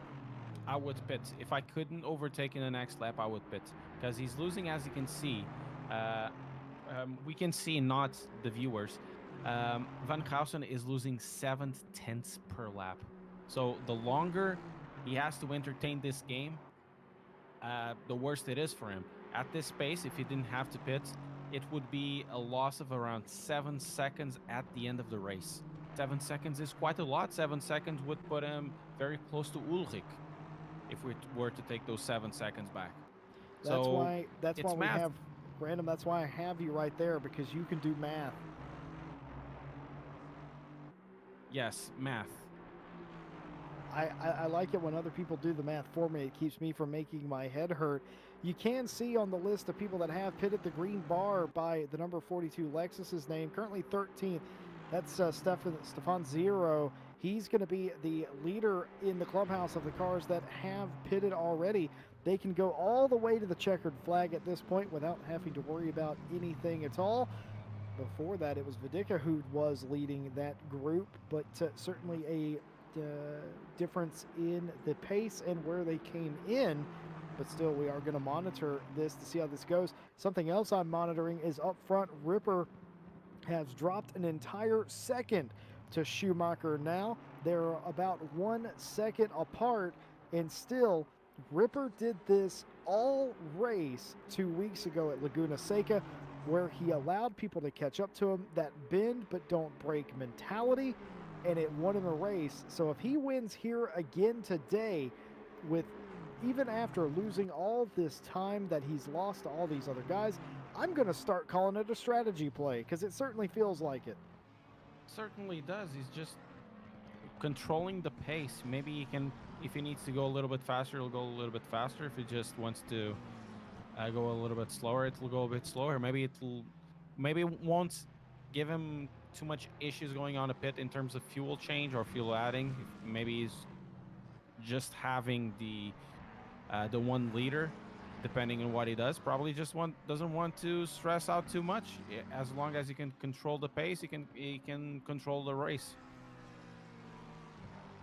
He certainly might be able to, and what I'm more focused on, or most focused on about that, is that if that continues to come down, I don't know. Like, usually you think as the leader is the person that is in control, but right now, I think Schumacher might be the one in control at this time, because technically Schumacher is actually racing Zero, and I know they're nowhere near each other on the track, but relatively speaking, they're going to be right on top of each other after a pit stop. So at this point, if you are Zero, you have to be running your best laps right about now. We're actually looking at Samuel Chumley right now. Chumley's actually been able to take third place, not actually take third place, so to speak, because he's in third because Zero has pitted. But what I'm saying is he's got a bit of a gap into third now, and Schumacher's into pit now. Okay, that kind of works. Well, that goes against what I was thinking, unless he really needs to go to the pits. I don't feel the reason. I don't understand the reason. He was actually gaining on Ripper, so I don't understand why he went. Maybe something went through his head and he thought this is the best strategy and I'm going to do it, so I will trust the driver. That is a lot of different things going on there. That is way more big brain than I am ever able to think about. But Schumacher has come into pit road. He will have fulfilled his pit stop requirement for the race. And this becomes essentially a race between him and Zero for a race to see who gets out in front. I hope Mr. Cameraman Jake Boswell will be able to pick that up for us as he comes out of pit road. I'd absolutely love to see it. And of course, that will promote Chumley up to second for the time being. Here's Zero. This is the pit straightaway, and you can see, I believe, the one car in pit road. I believe that is going to be Schumacher, and it's not even going to be close as far as I'm concerned. He is going to get around Schumacher and handily. Look at the gap difference between Schumacher, that gray dot in pit road. Or wait, I'm incorrect. I think Schumacher's up here. So this will actually be closer he's going than to I be think. In front of Zero. Oh, I don't think he'll be Is that way he? for long. Ooh, Here it so is. close. Here he is, engine number 9 coming down the line. Zero, can he He's get going by onto the fence. Schumacher? He swerves around. Oh my goodness, can you believe that? And Schumacher has did it. absolutely done it. He stayed in front of Stefan Zero, and that is essentially the race for second and third. But they cannot hold each other up, Brandon, because if they hold each other up, all that's going to do is allow Ripper to get further and further away on his strategy. Well, it kind of worked for Mr. Schumacher as Sub-Zero. I'm going to call him Sub-Zero from this point onwards. It's too difficult not to. As Zero was just a slight slower. It was, what, 3/10 slower on the pits? That was more than enough. 3/10 slower in Formula One, it's can be like 10% of a stop. Now in Spa, it's usually important to get it right because of the straight you have at Camel when you go out. And Schumacher got it better. Yeah, I think it literally just came to the fact where all Schumacher had to do was shade Zero to the inside of the track a little bit, make him think better of it, and he just didn't have quite enough room and length to make the position or make the charge into the turn, and Zero just fell back into line. I still think Zero is the quicker of these two, and you might see that a little bit here as Schumacher goes defensive. He's going to make Zero go the long way around. Can he take it to him? No, he can't, as they both go sideways into the chicane, and nothing changes there, but you can see the intent, both of them digging as hard as they can. They know this is at least second place. This may be for the win. You never know. As, by the way, Ripper has come in with Ulrich and Van Krausen. They've all come in, and so is Rimmers as well in the number 300 Ferrari. They have all come in, and that's going to promote Chumley to the lead.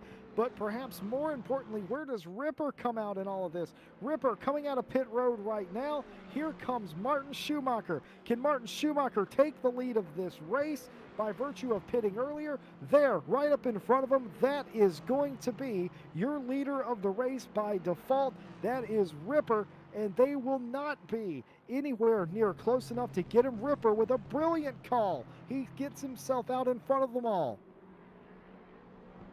More or less where we were before, except Michael Schumacher and Zero are the other way around. But in terms of distance, it's pretty much the same. So now, as Ripper is going to put his pace down, we'll see how this is going to be. The first lap going out of the pits is, of course, a bit squirrely as the tires aren't warm, even if you pit very, very fast. And also, we have a very long straight, two straights on the pits. So it's very likely to play its part in the next few corners, but kind of seems for me that Ripper is comfortable. Yeah, it's exactly like you say. All things that are old are new again. The battle for the lead, too. Electric Boogaloo. It is all happening right here. This is your top three. I know they're not the top three on the board right now. They are very much 7th, 8th, and 9th, but they will cycle around to be the leaders of the race. And what about Chumley, who in that 720 McLaren hasn't had the best race so far? He's had some really good battles, but he's not quite where he would like to be in the top three, but he is leading laps right now. And we got Mark Whitford in second place as well. Soretti third, Kinsler, Marconi, Rabes, and that's everybody actually. The top six. Top six and still need to go to the pits. That's basically correct. it. And everybody else has pitted. This is completely opposite strategy of what I'm used to seeing. Usually you get about half the field who pit in the final couple of laps, but everybody has come in early. Maybe, I don't know if it's possible that some of these actually needed fuel because of the longer track length or the amount of time you spend on throttle here. I'm not sure about that, but certainly something has affected their strategy to this point because again, you wouldn't normally see this many cars. Oh my goodness, Zero goes completely sideways. He hits a curb. He's going to stay off the wall here, but look at this. I saw him hit this curb that pops the car up into the air, into the slide, and he is going to Tokyo drift his way back into the racing line. There is no damage on that car, but that is effectively erased any chance he had of finishing second and or winning this race today. And that is exactly what we're talking about, Random. Anything can happen at any time, and that's why it's so important to get everything you can out there on the track. And he loses is positioned to Ulrich. Even with those 2 spins, that's super sad. I was enjoying the battle between Schumacher and Zero. Maybe we can see a battle between the Lexus. Guys on the chat, how do you say the plural of Lexus? I don't know. Is it the Lexi? Is it Lexuses? I don't know. Just let me know.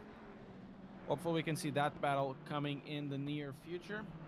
Went to see some overtakes.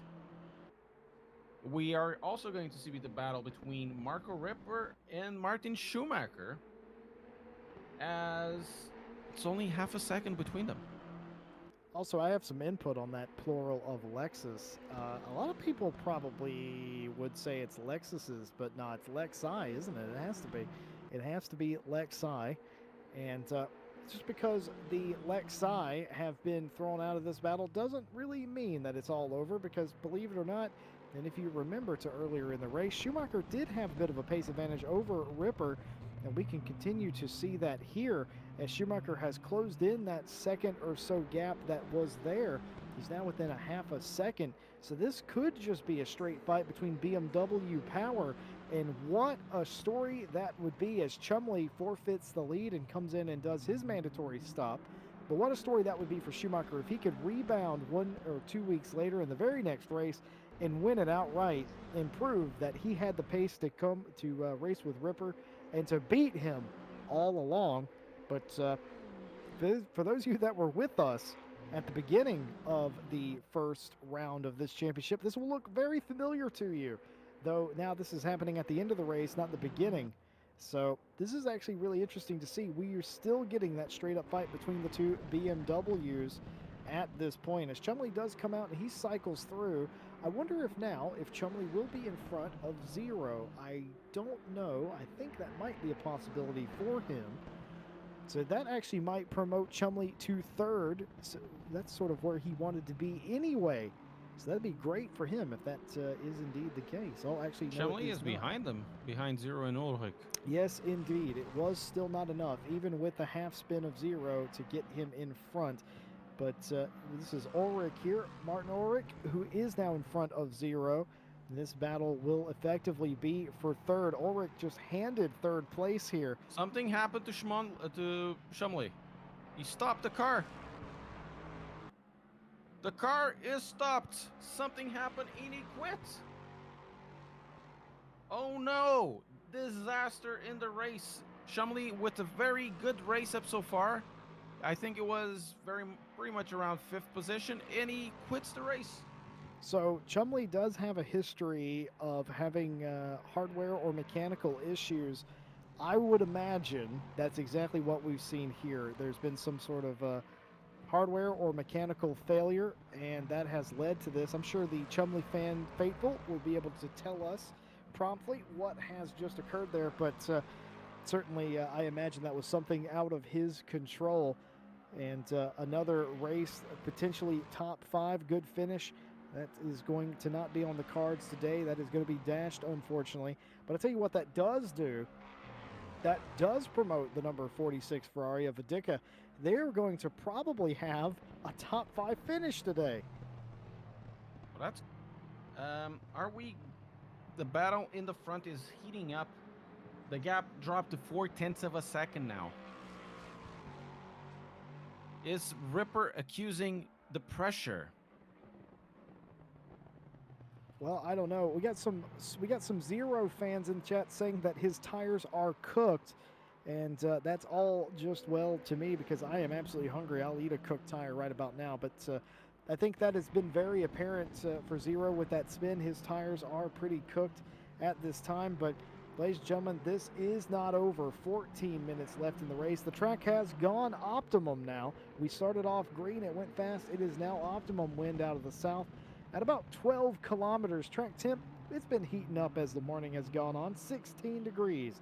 Track temperature 14 ambient. But it has definitely heated up on the racetrack as well, as I don't know exactly what is running through Ripper's veins, but it has to be ice water because he has not had a clear rearview mirror this entire race. and he still managed to come out here and set a pace that everyone else has Just had to sound follow. like a weather forecaster in the TV. Can you give me the traffic as well? Coming up How's- at, well, the traffic is going to be, it's going to be have heavy traffic coming into the Spa-Francorchamps area, especially into Eau Rouge and the final chicane today. You can expect delays coming into pit road and leaving pit road. Speed limit set there for contraflow about 50 kilometers. Nice. I Threaten wasn't me with really a good time, expecting Random. It's good. Where was Whitber before the pit started? 7th. Yes, he was 7th position. It was a question on the chat, and the chat is also saying that in regards to the Lexus discussion, it's just Lexus. No, you're wrong. It's Lexi. It has to be It's Lexi. I think it's also Lexi. Can we agree on Yeah. Lexi?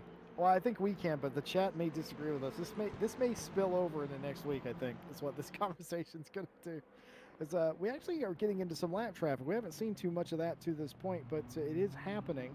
You see the 54 Lexus there actually getting out of the way. That's exactly what you're looking for as a back marker. Maybe your race hasn't gone quite the way that you wanted it to be. Actually, I retract that. That's the 64 Lexus of green, and perhaps your race hasn't gone quite the way you wanted it to. But that is the respectful way to handle that. So good on you, Green, and the entire 64 Lexus team, or He did lose a Lexi. lot of time because of it, because of the back marker. Not that was the back marker's fault. He could move out of the way. He went very much wide to let them go, but it was just the circumstances happening, and Schumacher just lost his time.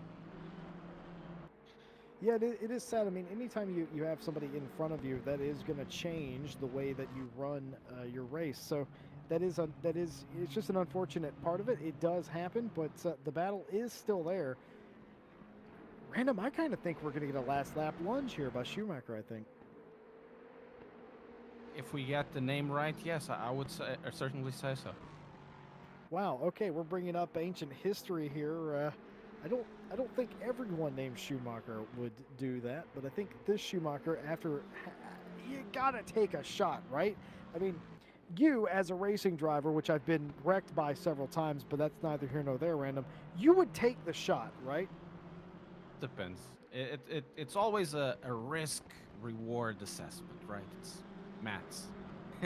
If you are close enough, sure, but if you are second behind, there's nothing you can do. You could cut the chicane and do a pub racing maneuver, but I don't think that would be very healthy for both of them. We're actually getting new information from the chat here. I think the chat has decided on calling it Lexa, and I'm all right with that, chat. I'm all right with that. It's You've done well today. I like Lexa. That is what happens when you get a group of people and you have them come up with something. That's what happens. Eventually you come up with something fantastic, and I think Lexa is an excellent way. It's not anybody that majored in English language are going to be tearing up their dictionaries at that, but I think that's fantastic, and I think I shall call them that from now on. A group of Lexus are Lexa, and that is fantastic. Thank you guys for joining us here. 10 minutes left in the race. This is RCI TV here on YouTube. I am joined by Mr. Random Call Sign filling in for Paul Jeffrey, and Mr. Jake the Bosmeister Boswell behind the cameras, the silent man, getting you all the shots, telling the story of the race with us. And we're glad to have you guys here with us as well, as it has just gone 10 a.m. in sim time. This is the Silver Cup for ICGT Championship, round 2 of 5. And just going to go ahead, and if you like what you've seen, if you enjoy racing above all else, go ahead and hit that like button and subscribe to not miss any of this. Pimlet did an overtake against Van Krausen. Nice overtake on La Source. He was eyeing up the possibility of doing so for pretty much the last couple of laps, and he took the risk and he did it. Very nice move there, but it's not finished. Van Krausen is now side by side on the Camel Straight into La Source. Can he get the car ahead? They're basically side by side, just a little bit on the back. The Ferrari has so much pull now into La Source. Pimlet is able to defend the situation, this position. Going down the hill, they're still going very, very tidy. I think now the overtake is complete. I think Random's a little excited. That's actually Delo and Pimlot. Van Krausen is oh wait, I'm yeah, terribly Van Krausen sorry. is way up there. But either way, you know, the problem is, if they would all drive the same car, we wouldn't have this problem. But they refuse to do that. They have their brand loyalties, and sometimes we get it a bit confused. But yeah, that was an absolutely fantastic overtake, and I think what made that work is the fact that whenever he did have to defend, he just went over there. He just went over there and he made that work. We go back up front here, and by up front I mean to 5th place, because several pesky cars up front, including the current leader Soretti in the 101 Ferrari, have refused to pit as of yet. But de facto, this will be your de facto leader, or no, excuse me, this will be your theoretical leader, I should say. This is Marco Ripper, who has led the majority of this race. I think it would be fair to say Schumacher behind him has fallen to 1.2 seconds. That's a little bit further away than we've seen him in quite some time. Be interesting to see if maybe his tires are wearing a bit, and maybe Ripper has a little bit of extra tread on his, because he has been cooling them a little bit. We'll all see what plays out here in the final 7 minutes and some change around here. And as I was saying earlier, thank you guys all for being with us today. We hope you have enjoyed the race so far, and we invite you to stick with us, because 7 minutes, that's we can fit an entire hour's worth of action into those 7 minutes. And if you stick around, I'll show you what I mean. As we go back to 18th place, this is going to be Jake Coombs and Eric Ingman back here fighting for 18th place, but they're absolutely fighting each other in Ferraris. And if you don't like two Ferraris going at it, then I don't have any use for you. I don't like two Ferraris going at it. Well, you're dead to me, Random. So moving right along from that, I do enjoy a nice battle whenever they're on equal terms. I feel like you have to be a bit more cunning than you otherwise would have to be. I am actually really disappointed in the lack of penalties we've had today. Just 2 warnings, no actual penalties. The only penalties we've had. We can still ask the stewards, come on, give us some penalties. Side by side, Coombs with async. And can he pull it? I think. Oh, no, he's gonna slide. He's still able to keep it. Still able to keep his position, even though the slide. I think that Coombs didn't throttle up there where he needed the most. Not. Do I have? Oh boy, Ingman nearly ran to the back of Coombs there. He just about gets it stopped in the hairpin. No harm, no foul there, but it just goes to show you how hard they're actually racing against each other right now, trying to get that position. And again, it's for 18th, and you may say, well, what's the point of that? Well, the racing Last 5 minutes of racing, it's where everything happens. That's right. It's for a position. It's a position, and I want it. And I'm a racing driver, and that's literally the track mind of a racing driver in this case. But Coombs did a really good job of keeping Ingman behind him, and Ingman did a really good job of Tokyo Drift saving that car. I could certainly say that I probably wouldn't have fared as well in that situation. Very likely, yes.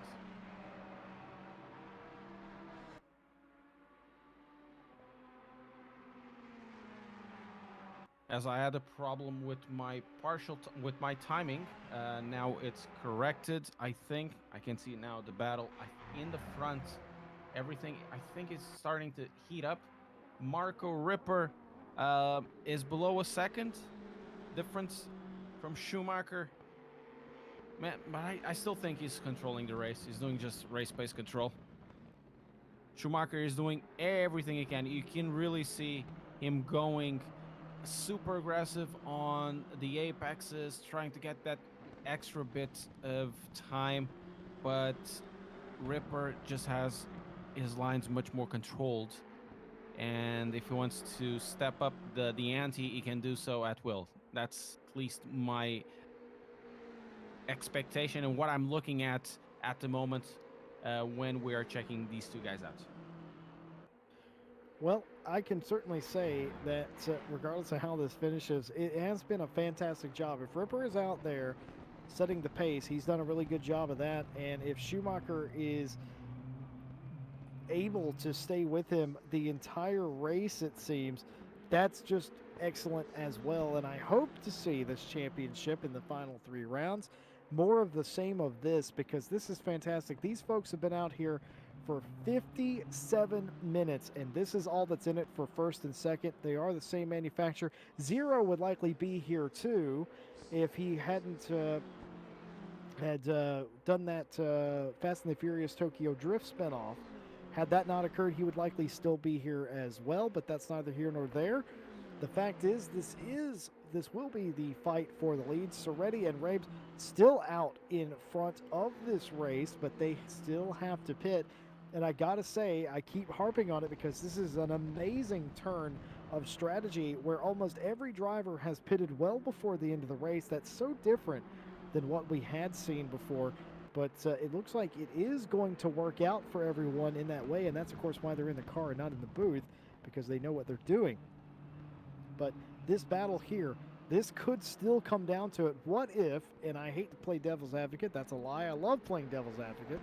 What if Schumacher is the one playing possum here? I don't think so. There's only 2 minutes to go. I don't think you'll have about half a second per lap consistently. I've seen the partials of Marco Ripper, and whenever he wants to get a little more pace, he seems to be wanting to have a little more pace.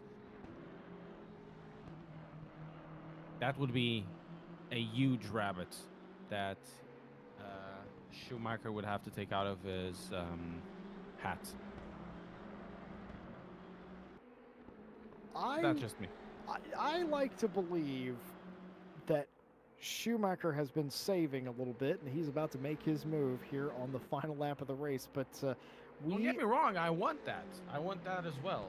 But looking at the partial, that doesn't really hold up. I believe you are indeed correct, despite the fact that I'd very much like that to not be the case. Soretti has come in to pit on the penultimate lap of the race, and so has the 88 as well. They have both come in. That will hand over the lead, and there you have it right there. The lead on the final lap of the race does change hands, or will change hands here. Ripper will go back out in front. Schumacher will follow in second place, and it's going to be BMW versus BMW for the win of the race. The finish that we could have seen 2 weeks ago will be the reality this week, and we get to see one more time around if Schumacher has anything left in the tank or on the tires to make this a reality. Looking at the partials, Ripper is taking a tenth of a second out, so I think he's just even pulling out more. He has the car as light as is going to be in the race, so now is trying to distance himself to avoid any issues or any surprises. Because you never know. Of course, the guy in front never knows if the guy behind has a trick up his sleeve. So this is the exact time to just give it a little more to the car. Now, I was looking at the battle between Neil and Patrick Lowe. Unfortunately, Patrick Lowe had a penalty, an automatic penalty. He went out of the track. So we had to do a drive-through on the last lap of the race. So that's pretty sad. The battle was going very well, but we can also see the battle between Valentin Miolier and Nicolas Keller. That is going to be very exciting, I think.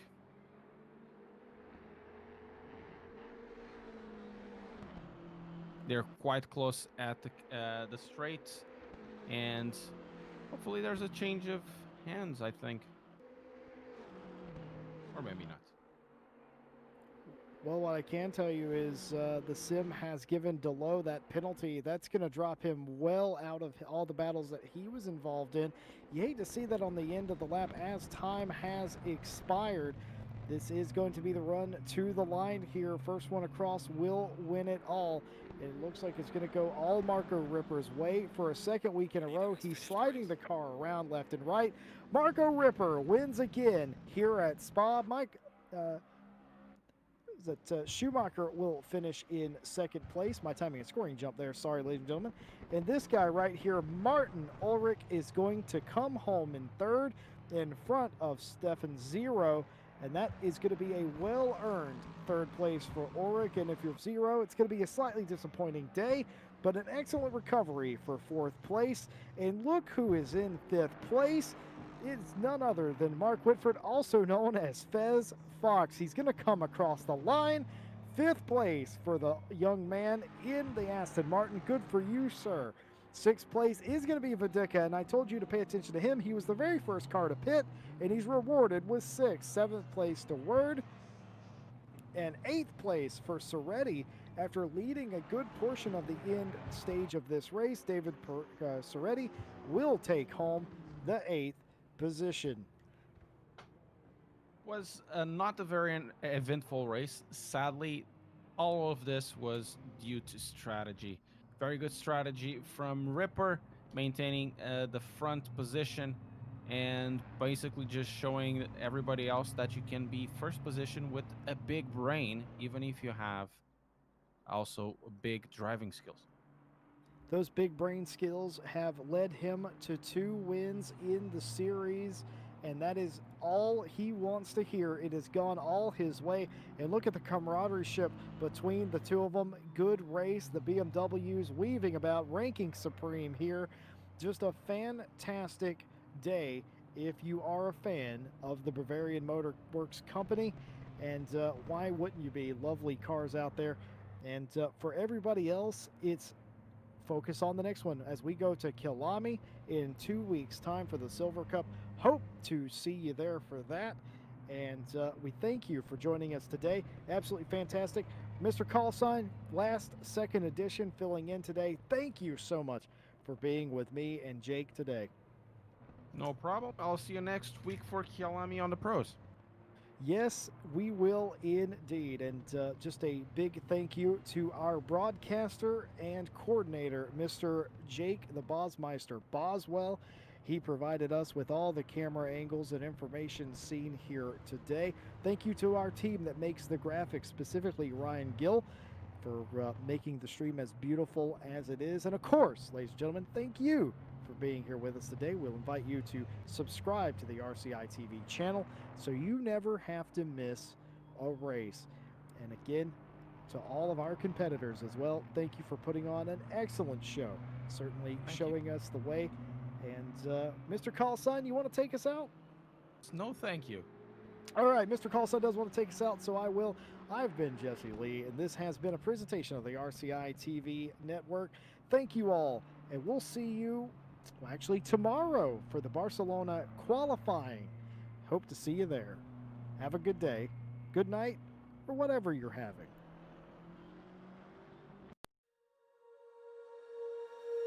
When you feel it's hopeless, when you think that you're lost, oh, I will take your hand and we'll rise up from the dust. Oh, here we go, go, go, let us heal and grow. You won't be alone, we're unstoppable. Don't be afraid to show what we're going for. This is what we know. Here we come back to life, we're still breathing, standing up, everybody's got